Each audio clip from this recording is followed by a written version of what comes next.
De Dakar au bout du monde. De Dakar au bout du monde. De Dakar au bout du monde. Les femmes en migration. Un podcast du studio Epoukaï. Épisode 6. Les étudiantes étrangères au Sénégal. Ceux qui ne sont pas sortis du pays parfois pensent que ceux qui ont eu la possibilité de sortir réussissent facilement. Alors qu'au fond, c'est vraiment pas ça du tout. En partie, je suis contente d'avoir émigré et d'une autre part, pas du tout. En matière de migration, le Sénégal est un pays de départ, de transit, mais également d'accueil. Parmi les étrangers et les étrangères installés à Dakar, on retrouve plusieurs milliers d'étudiantes originaires d'autres pays africains qui viennent suivre leur cursus au Sénégal. Une migration temporaire qui parfois s'éternise. Une expérience qui a ses richesses et ses difficultés. Le Mixed Migration Center, un centre de recherche sur les migrations, a récemment conduit une étude sur les conditions de vie des immigrants et des réfugiés étrangers installés à Dakar.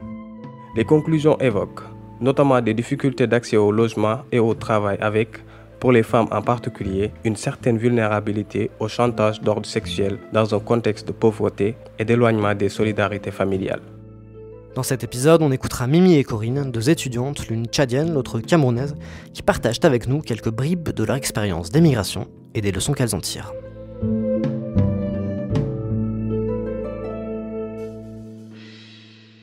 Alors bonjour, moi c'est Mimi. Je suis étudiante au Sénégal. Donc je suis venue ici fin 2015. Je suis tchadienne. Alors, pourquoi je suis partie ? À la base, je voulais faire des études en économie. Et dans mon pays, c'est pas tellement développé que ça. Il y a des études en médecine qui marchent très bien. Mais en économie, j'étais pas très convaincue de cela. Bonsoir, je m'appelle Corinne. Je suis d'origine camerounaise, mais je vis à Dakar depuis 1 an. Ce qui m'a poussée à venir au Sénégal, c'est pour mes études. Je voulais faire les études en hôtesse de l'air. Et vu que j'avais trouvé l'école ici au Sénégal, il fallait que je me déplace pour cela. Je suis venue dans de meilleures conditions. J'ai payé mon billet d'avion comme toute personne et j'ai contacté une agence immobilière ici pour le logement. Donc, lorsque je suis arrivée, ils m'ont accueilli à l'aéroport et ils m'ont installé chez moi.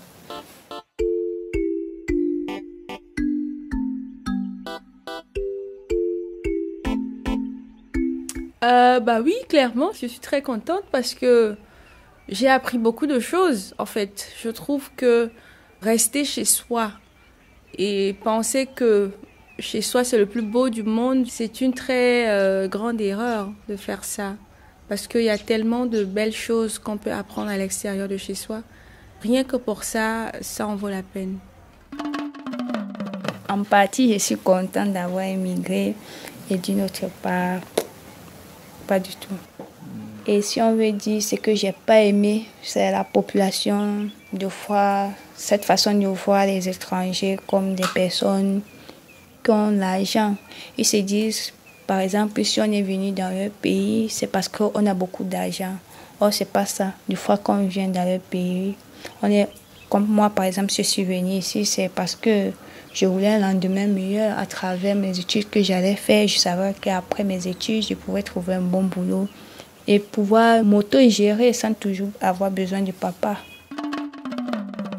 Alors, quelque chose que j'ai aimé, c'est surtout la sociabilité dans ce pays-là. La solidarité aussi. Oui, ça, ce sont les bonnes valeurs que les gens de ce pays ont, qu'on doit peut-être copier un peu aussi.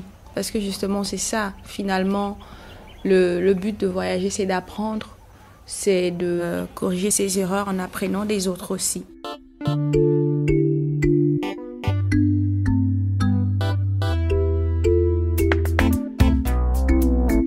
Alors, comment je pense que les gens me regardent au pays ?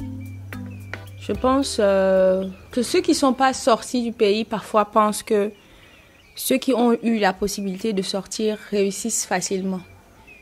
Au fond, ce n'est pas du tout ça. Et je pense que c'est une mentalité qui nous est propre. Pas pas qu'aux gens de mon pays, mais à beaucoup d'Africains finalement. De la même manière que nous, on pense que ceux qui vont en Europe s'en sortent facilement, c'est comme ça que ceux qu'on a laissés au pays pensent également que nous qui sommes sortis, tout simplement, nous avons réussi, quoi. Donc, moi, je trouve que le secret réside dans la capacité à saisir les opportunités. Voilà, moi, je pense que c'est ça. Parce que si tu ne sais pas saisir les opportunités, tu iras n'importe où, mais tu ne t'en sortiras jamais. Je ne pensais pas qu'un jour j'aurais des problèmes de logement, que j'aurais dû aller squatter chez une personne que je ne connais pas. Avec tous les offres d'emploi qu'il a déposées dans tout Dakar, j'ai marché au soleil, je n'ai pas eu d'emploi. Je vais rester au Sénégal pour faire quoi? J'ai postulé pour être nounou. Elle me donne 80 000. Mon loyer, c'est 80 000 en lui-même. Je vais manger avec quoi? Je vais vivre avec quoi? Dites-moi. Ce que je peux dire par rapport à ça, c'est que les 80 000 que la dame accepte de verser, tu ne peux pas te baser sur ça uniquement pour dire que tu vas t'en sortir. Je dis, tu dois avoir d'autres rentrées de fonds. Mais c'est ce que je dis. Si déjà dans les 80 000, on demande à ce que tu travailles jusqu'à samedi et jusqu'à 20h, s'il te plaît. Tu fais comment pour avoir d'autres rentrées?